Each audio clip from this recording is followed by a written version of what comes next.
가족은 이 야곱의 아버지를 굉장히 미워했어요. 물론 아버지가 존경받지 못할 때 파축 사건 보면서 뭐 사기꾼 비슷하고 그 인격이 존경받지 못할 인격이었어요. 그런데 아버지가 사랑을 주지 않으니까 미워하고 있는데, 이 아버지가 어느 날 자식 한 놈이 태어나니까, 요셉이라는 애가 태어나니까 미친 듯이 사랑을 하는 거예요. 그러니까 아버지의 미움이 그 요셉을 향해 다 가게 갔는데 죽이기까지 요셉을 미워합니다. 야곱에게는 네 아내가 있었어요. 첫 번째 아내가 가장 사랑하기는 라헬이라는 아내를 사랑했는데, 이 라헬이라는 아내는 자식이 제일 늦게 낳았어요. 거기에서 요셉과 베냐민이 11번째 12째 낳았는데, 첫 번째 레아라는 아들에게 아들이 6이 나고, 그의 몸종 실바에게서 아들 2이 나고, 또 라헬의 몸종 빌하에서 또 자식이 2이 나는데, 이 10번째 난 아들까지 전부 요셉의 형이 되는 것입니다. 근데 요셉이 11번째 딱 태어났는데, 아버지가 이 라헬을 사랑한 그 사랑 때문에 미친 듯이 사랑하고, 또 낳자마자 둘째 베냐민을 낳으면서 또 이 사랑하는 아내가 죽어버려요. 그러니까 그 아이가 어리다고 또 아내를 사랑하는 아내를 잃은 그 사랑이 거기 다 부어지면서 채색 옷을 입히고 너무 각별히 사랑을 하니까, 편애를 하게 되니까, 아버지의 미움이, 그 아버지에 대한 불존경이, 그 미움이 그 요셉에게 다가가는데 요셉을 죽이려고 하는 거예요. 그래서 어느 날 그 아버지 심부름을 와가지고 요셉이 오니까 저놈을 죽이자 그래갖고, 근데 루벤이라는 형은 아버지한테 근친상간으로 아주 나쁜 짓을 했어요. 그러니까 아버지에 좀 미안한 마음이 있어서 그러는지 어떻게 살리려고 구덩이에 빠뜨리자 그랬어요. 처음에는 죽이자 그랬는데, 죽이지 말자, 피 흘리지 말자, 구덩이에 빠뜨려 놓고 나중에 자기가 틈이 나면 빼주려고. 그 구덩이가 뭔가 물 저수지인데 그게 빠지게 되면 사람이 자기 힘으로 위에서 못 건져서 못 놓습니다. 근데 마침 그것에 물이 없었어요. 그 구덩이에 던져 일으켰는데 살아는 있어. 근데 이 사람들이 참 얼마나, 이 동생이 그렇게 막 물구덩이에 빠져가지고 막 울고 있는 장면이, 그 창세기 42장 35 그 울고 있는 그 상태에서 애걸복걸 하는데도 저들은 앉아가 음식을 먹었다고 했어요. 37장 25절에 보면요, 그들이 앉아 음식 먹다가 너무 해피한 거야. 동생이 그러고 애걸복걸 하는데도. 근데 나중에 20년이 지난 후에도 아직 이 죄책감에 시달리고 있는 행들을 창세기 42장 21절에 보게 되면 그게 나옵니다. 42장 21절, 그들이 서로 말하되 우리가 아우의 일로 말미암아 범죄하였도다. 그가 우리에게 애걸할 때 그 마음의 괴로움을 보고도 듣지 않았으므로. 나중에 자기들이 장성하고 보니까 이 동생을 그렇게 괴롭힌 것이 얼마나 그 큰 죄악인지를 나중에 알게 되는 거예요. 그런데 그때는 철부지라서 아버지의 미움을 형제를 미워하는 것으로 표현하고, 그렇게 미워하는 것을 그렇게 표현해도 당연한 것처럼 생각을 하는 거예요. 그다가 요셉이 꿈을 꿨다고 이야기합니다. 형들을 내 집단이 있는데, 내 단이 있는데 형들이 단이 와서 내게 둘러서서 절합디다. 자기에게 그냥 시중 들고 자기 하인처럼 하더라는 거예요. 그리고 또 꿈을 또 이야기합니다. 해와 달과 별 11별이 내게 절합디다. 형들이 얼마나 화가 났어요. 이놈은 반드시 죽여야 된다. 그래서 웅둥이를 갖다 넣은 거예요. 그런데 그렇게 갖다 놓고 가만히 보니까 루벤 형이, 유다가 가만히 보니까 루벤 형이 자기가 없을 때 이 끄집어낼 것 같거든요. 그 눈치를 챈 거야, 유다가. 그러니까 그때 보니까 이스마엘 상고들이 내려가는데 그 뒤에 미디안 상고들이 따라 내려갑니다. 이 미디안이라는 것은 그 아브라함의 그두라, 세 번째 부인 그두라의 집에서 6 아들이 낳았는데 그 중에 4번째 아들이 그 미디안이에요. 상당히 가까운 친족들이에요. 근데 그 집에다가 은 20냥을 받고 팝니다. 사실은 보통 노예는 30냥인데 나이가 17살밖에 안 되니까 20냥을 받고 파는데, 이 보디발의 집에 팔았더라 그래놓고 그게 37장 마지막이에요. 그런데 39장에 보디발 이야기가 나옵니다. 근데 38장에 이상한 장면이 하나 등장해요. 그게 뭔가 유다에 관한 이야기입니다. 하나님은 이 10아들 중에 유다를 뽑아가지고 유다라 하여금 아버지의 고난이, 고통이 무엇인지를 가르쳐주기 위해서 거기에 하나 삽입된 성경의 그 장이 있는 거예요. 유다는 아마도 동생을 팔고 나서 자기가 그런 아이디어를 냈습니다. 노예로 팔자. 그러고 나서 아버지 보기도 거짓말을 하고 민망해서, 그 아버지한테 뭐라고 거짓말을 했는가 하면, 수염소를 죽여가 채색 옷에다가 그냥 피를 묻혀가지고 형이 아버지 이거 죽었나 봅니다. 자기들이 그렇게 팔아놓고 거짓말을 하는 거다. 루벤이 잠깐 어디 갔다 온 사이에 그렇게 은 20냥에 팔아먹었거든요. 그게 창세기 37장 31절에서 32절을 보면 요셉의 옷을 가져다가 수염소를 주고 그 옷을 피해 적시고 32절에 이렇게 거짓말합니다. 그 채색 옷을 보내 그의 아버지에게 가져가서 이러기를 우리가 이것을 발견하였으니 저거 묻혀놓고 형 10명이 똑같이 거짓말을 하는 거야. 아버지 아들이 옷인가 보소서. 이거 혹시 아버지 아들 옷 아닙니까? 이렇게 거짓말하는 거야. 어떻게 그렇게 잔인할 수가 있습니까? 형제들이. 그게 아버지의 마음을 모르는 형제들은 형제들에게 그렇게 잔인할 수 있는 거예요. 이건 우리 집안 식구에도 일어나고요. 시갓집 식구, 또 처갓집 식구, 처남 또는 시누이 이런 데에게 우리가 하는 짓들인 거예요. 형제들에게 잔인하게 행동할 수가 있어요. 왜? 아버지의 마음을 모르게 되면요. 그런데 이게 거짓말을 하는데 어떻게 뚝따먹기로 그렇게 하는 거예요. 이게 혹시 이게 아버지 아들 옷 아닙니까? 저가 그래놓고 양심의 가책도 전혀 없는 겁니다. 그래놓고는 유다가 아버지를 볼 때마다 찔리겠죠. 그러니까 아이고 내가 무슨 하나님이 자녀냐 하고 그 헤브론에 살았는데 아주 세상으로 나가 봅니다. 그 가나안 땅으로 가가 수아라는 여자를 만나서 결혼을 합니다. 물론 그게 하나님을 제대로 믿지 않는 그 세상 사람이겠죠. 결혼해가 엘오난 셀라라는 세 아들을 낳게 돼요. 다말이라는 며느리를 얻는데 에일이라는 아들이 얼마나 악한지 하나님 보시기에 너무 악해서 하나님 죽여버립니다. 그 다음에 오난이라는 아들은 이 형수가 아기를 못 가지만 그때는 메시아 사성이기 때문에 반드시 아들을 갖기를 원하는데 형수한테 들어가서 아기를 갖도록 해줘야 되는데 그게 싫어가지고 그걸 거부를 합니다. 하나님 그랬다고 이 둘째 아들도 죽여버립니다. 하나님 죽이셔버려요. 근데 유다가 가만히 보니까 이 셀라가 가만히 보니까 이 며느리가 집안에 들어와가지고 두 아들이 다 죽게 된 거예요. 이 셋째 아들도 죽으면 죽을 것 같으니까 이 셀라는 어리니까 네 고향에 가 있어라. 크면 내가 죽게. 이렇게 거짓말을 합니다.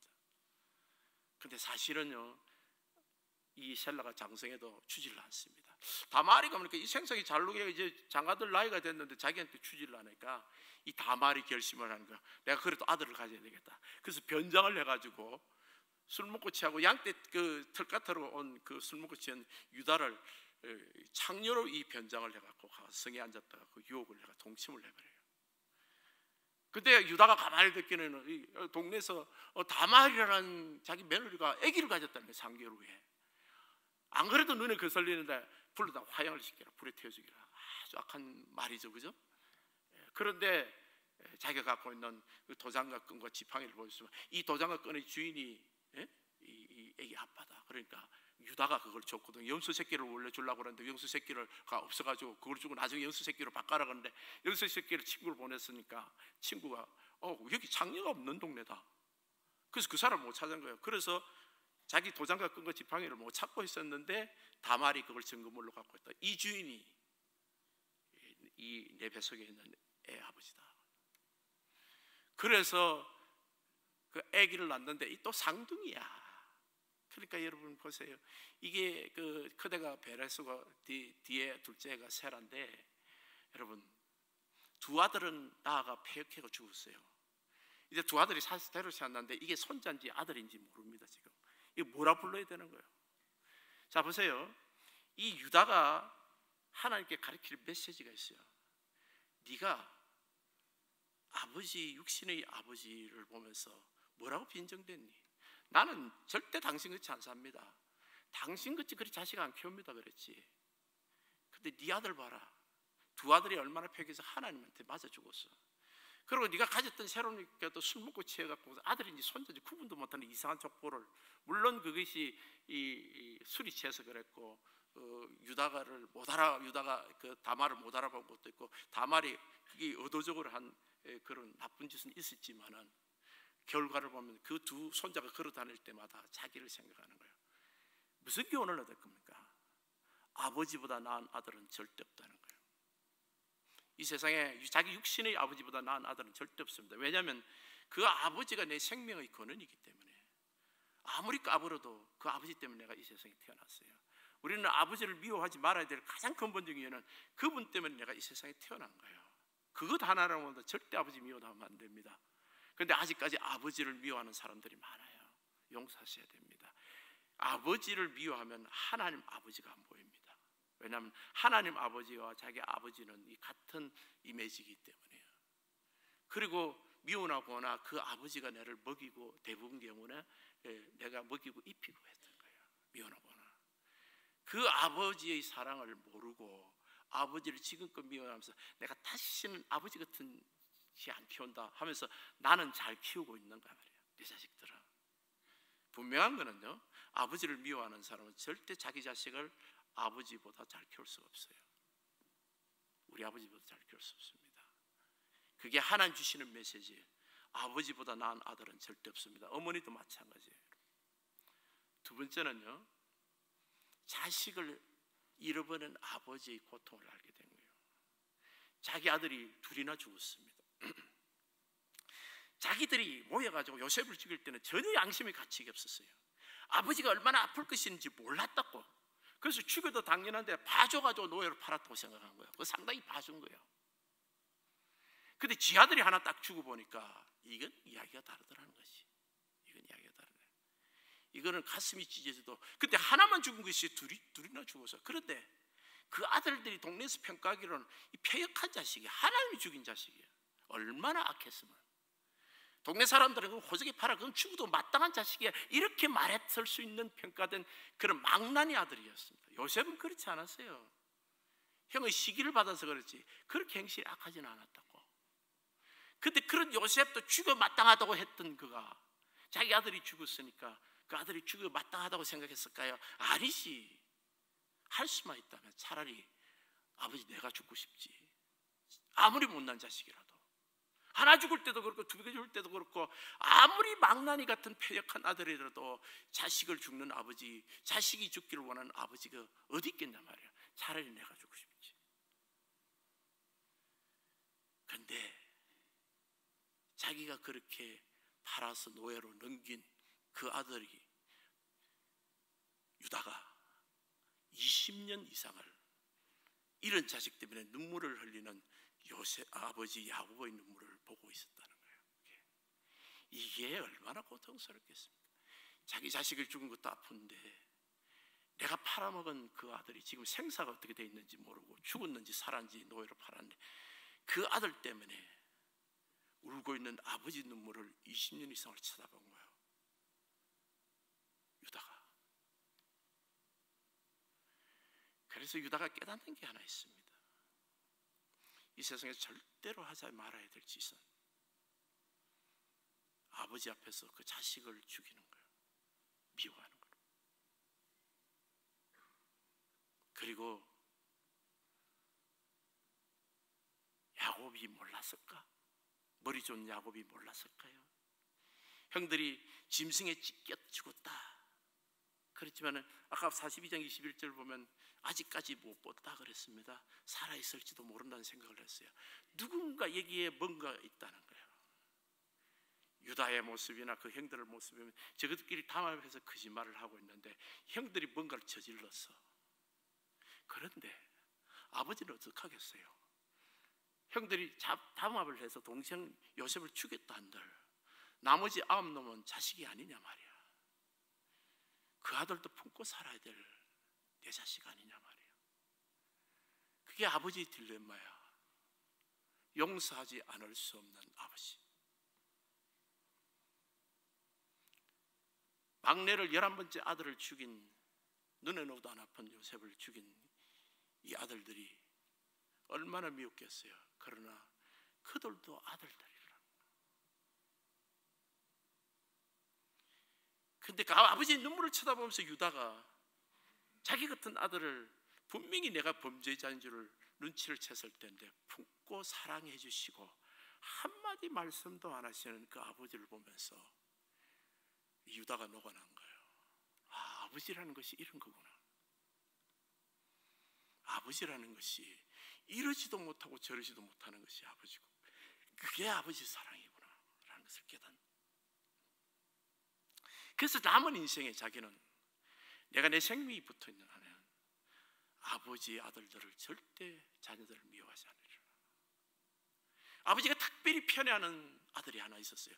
이거는 뭐 요셉보다도 더 편했을 겁니다. 이제 베냐민 하나 남아있으니까 끔찍이었을 거예요. 그걸 시기 질투 이제는 안 합니다.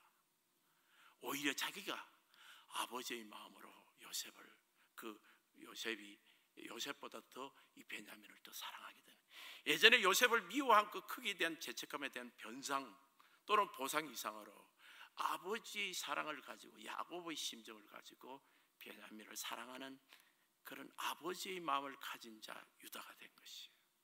그런데 어떤 일이 발생을 하냐면, 요셉이 17살 총리로 갔다, 그 노예로 갔다가 13년 만에 총리가 30살 총리가 됐는데 7년 동안 풍년이 들었어요.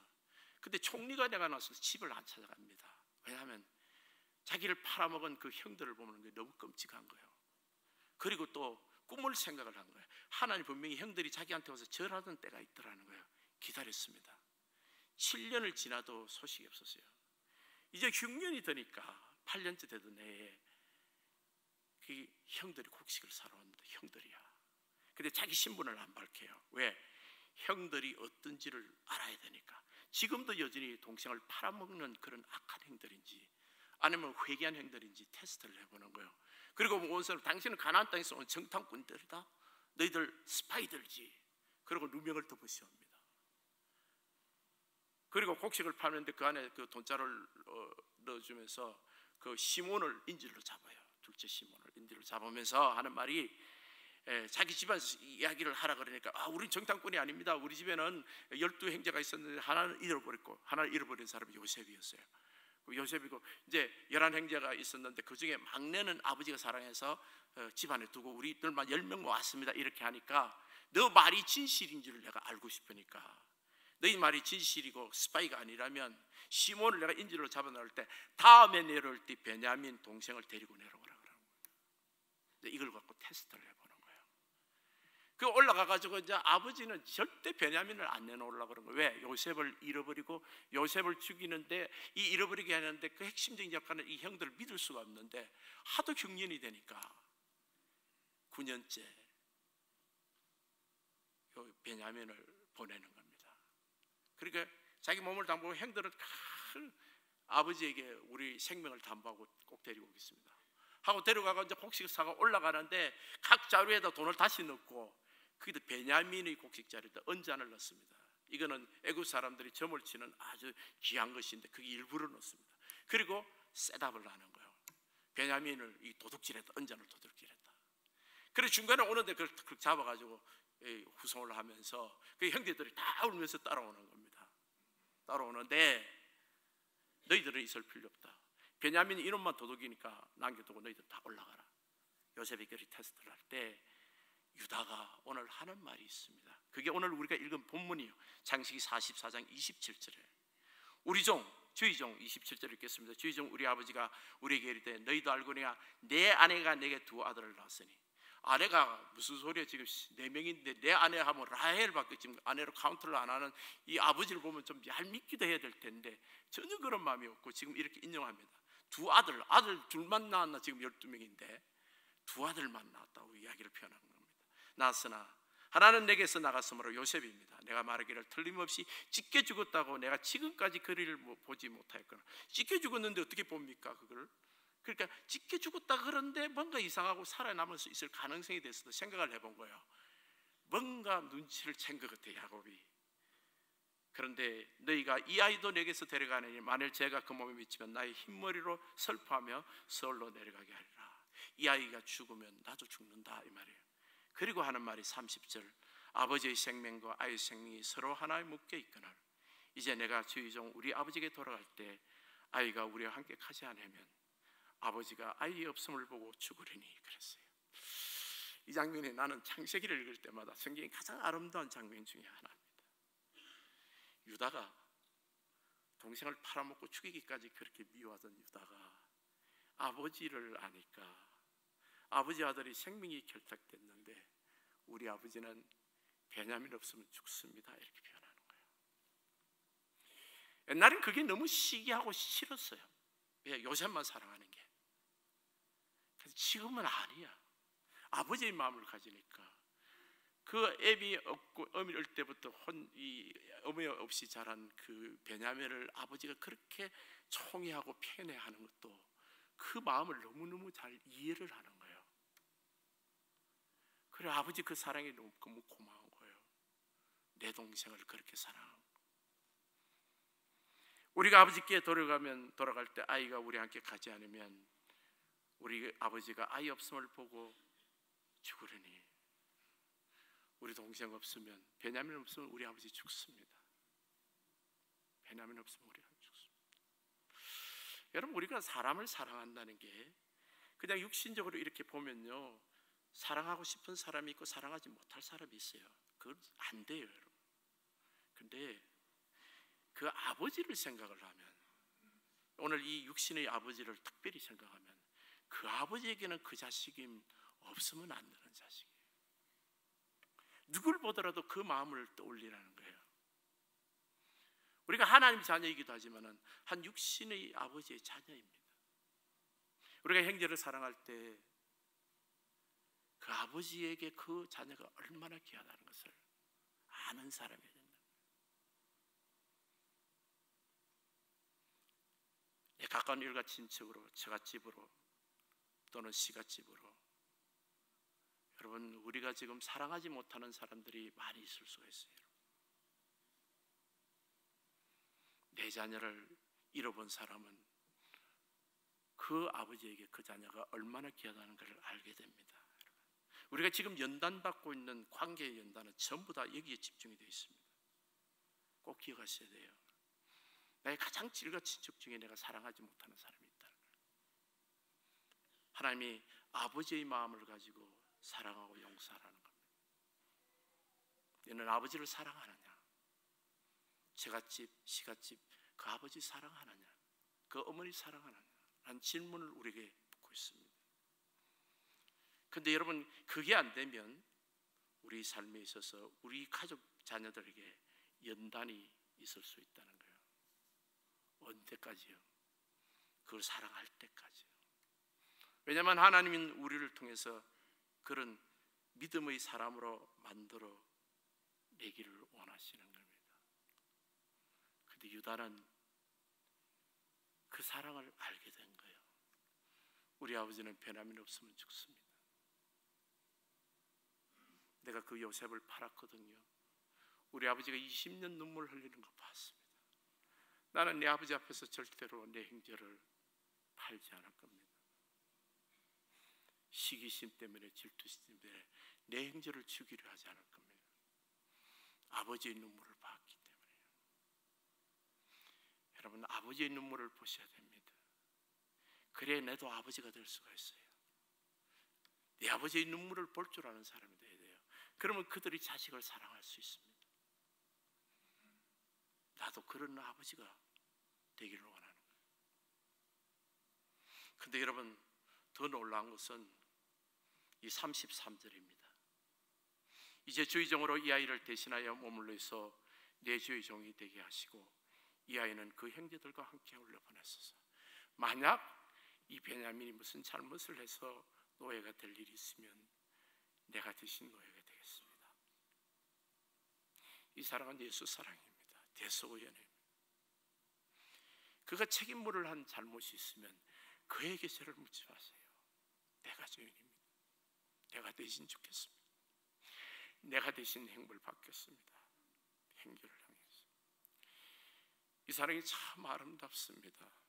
우리는 하나님의 사랑을 받은 사람이요, 예수 그리스도의 형제 사랑을 4차원 이상의 하나님 놀라신 거룩한 높은 차원의 거룩한 그 영을 받은 사람입니다.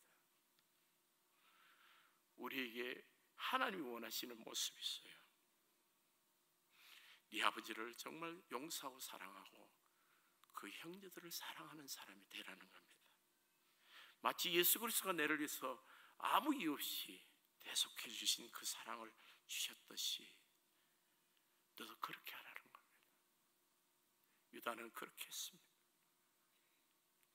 유다는 그렇게 하고 싶었어요. 왜? 자기가 죄인 중에 계수였기 때문에. 아버지를 가장 고통스럽게 한 아들이었다는 것을 깨달았습니다. 우리가 하나님 위대한 종이 되는 것은 딴 게 아니에요. 내가 하나님 앞에 가장 죄인 중에 예수라는 것을 깨닫는 것입니다. 예전에는 내가 이렇게 잘났고 내가 이렇게 착한데 왜 이렇게 하나님 나를 괴롭히시고 내게만 이런 일이 있느냐고 원망했던 아들인데, 막상 아버지 앞에 가보면 야, 이 세상에서 가장 큰 죄인임을 깨닫는 것이에요. 제가 대신 책임지겠습니다. 우리 아버지에게는 베냐민이 있어야 됩니다. 요셉이 그 말을 듣고 통곡하며 자기를 마음을 엽니다. 우리 형이 정말 베냐민을 사랑하는 거 보니까 이제는 나의 신분을 밝혀도 되겠구나 하고 억제 못하고 끌어안고 우는 장면이 이 오늘 창세기 45장 1절 말씀입니다. 그런데 더 놀라운 것은 창세기 48장 오늘 49장 8절에서 10절까지 야곱이 자기 아들 유다를 축복하는 말씀이 나옵니다. 유다야, 너는 내 형제의 찬송이 될지라. 이 말은 유다는 내 형제들 중에 가장 뛰어난 자가 될 것이다. 유다라는 이름 자체가 찬송입니다. 정말 너는 가장 뛰어난 자가 될 것이다. 내 손이 내 원수의 목을 잡을 것이고 내 아버지의 아들들이 내 앞에 절하리라. 너는 이스라엘에서 가장 높은 자 지파가 되리라. 이렇게 말합니다. 9절에 보겠습니다. 유다는 사자 새끼로다. 내 아들아, 너는 그 움킨 것을 찢고 올라갔도다. 그가 엎드리고 웅크림 수사자 같고 암사자 같으니 누가 그를 범할 수 있어? 최고의 권력자 권위자가 된다는 것입니다. 어떤 사람이요? 진정한 아버지의 마음을 아는 사람이에요. 아버지 앞에 자기가 죄인 중에 괴수이고 아버지의 긍휼로 형제를 사랑하겠다고 결심하고 자신의 몸을 대속의 제물로 내놓는 그 사람을 하나님의 최고의 왕으로 세우신 겁니다. 암사자, 사자는 원래 예수 그리스도를 상징합니다. 10절 보겠습니다.